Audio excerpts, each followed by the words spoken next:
For the past 19 years, 20th Century Fox has been producing X-Men films.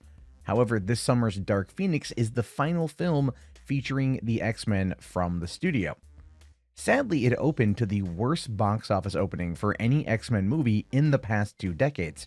Simon Kinberg's directorial debut earned only $140 million worldwide in the first couple days, with only $33 million of that being from domestic earnings.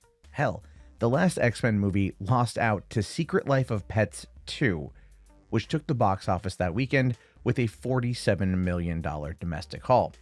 But what happened?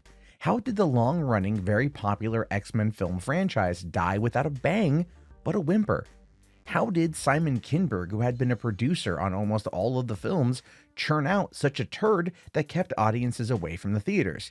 And what is the future of the X-Men franchise as we know it? Here I will explain these questions and put the whole situation in context so we can finally understand just WTF happened to Dark Phoenix. But first we have to go back, and I mean all the way back to the production of X-Men 2, X-Men United. After the success of the first X-Men film in the summer of 2000, Bryan Singer reportedly wanted to adapt the Dark Phoenix storyline for the sequel, but writer Zach Penn convinced him not to do it by saying that it was too soon to go into the Phoenix storyline. Instead, Jean Grey's character subtly hinted at the transformation with the intention of the third X-Men movie exploring the Phoenix. This is where Simon Kinberg comes into play. He joined the project in 2005 when he and Zach Penn wrote the Jean Grey Phoenix saga as a parallel storyline to the main story, which adapted Joss Whedon's Astonishing X-Men Gifted storyline. The Brett Ratner directed movie was not a hit with critics, but fans overall seemed to enjoy it, and the film went on to gross almost $470 million worldwide. However, Penn and Kinberg were not happy with the adaptation themselves. So, when Kinberg got the chance to write 2014's Days of Future Past, he was able to retcon the events of Last Stand and open the door to retelling the Dark Phoenix storyline sometime down the road. This was openly discussed before the release of X-Men Apocalypse, when talks of Sophie Turner as a young Jean Grey, and more importantly, how powerful she was, began to surface. Then it was confirmed that the sequel to Apocalypse would in fact be a retelling of the Dark Phoenix storyline. However, after Apocalypse failed to connect with critics and fans alike, discussions began to surface from Fox in July of 2016 that suggested that they were going to be pressing the reset button on the X-Men film franchise altogether. This, however, didn't deter Kinberg, who kept plugging away at the script under the working title X-Men Supernova. The film was reportedly going to be a two-parter, however, Fox changed their minds, and Kinberg, ever being the team player, rewrote the film into just one script. And eventually it came out that even though the contracts were up for the main cast of the first-class actors, Jennifer Lawrence heavily pushed Kinberg to direct the next X-Men film and even promised to reprise her role as Mystique if he got the job. Now, my theory on this has a lot to do with the post-production work being done on Days of Future Past and X-Men Apocalypse.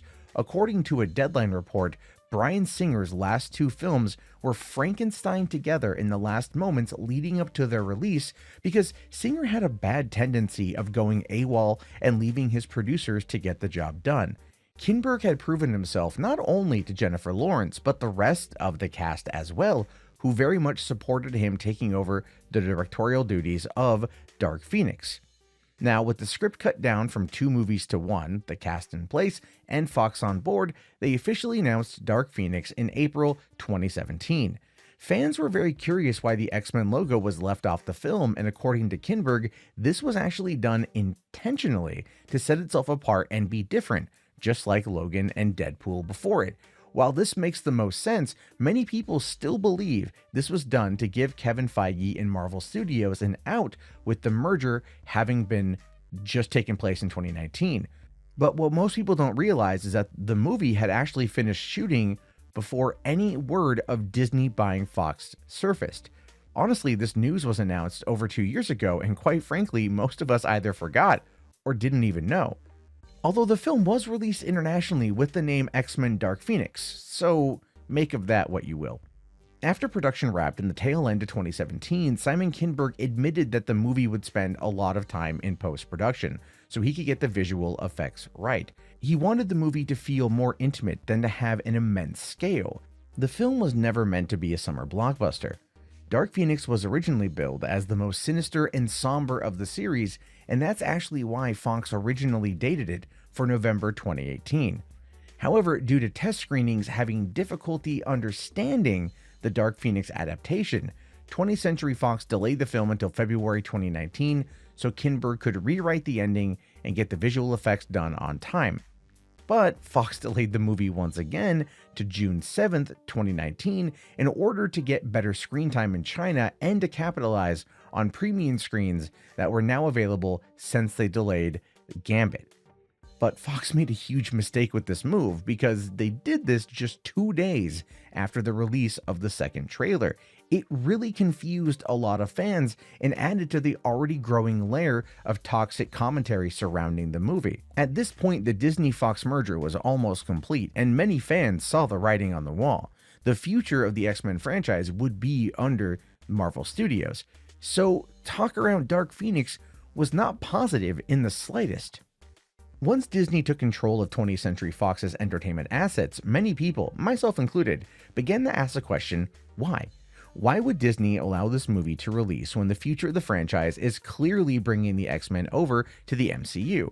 Why not just dump Dark Phoenix and New Mutants to Disney Plus and be done with it? Well, the budget had ballooned to over $200 million for the initial production and the reshoots without any account for print and advertising.